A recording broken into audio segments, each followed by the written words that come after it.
Hey everyone, this is Mitchell with HotBuckles.com. We constantly get questions asking us how to put on a buckle on a snap-on belt. And that's what I'm going to teach you right now. You grab your belt. This is a snap-on belt. And you unbutton it in the back. Okay? You make sure you grab this part of the buckle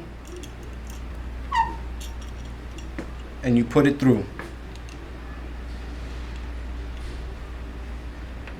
Make sure you get this piece right here in between the two buttons.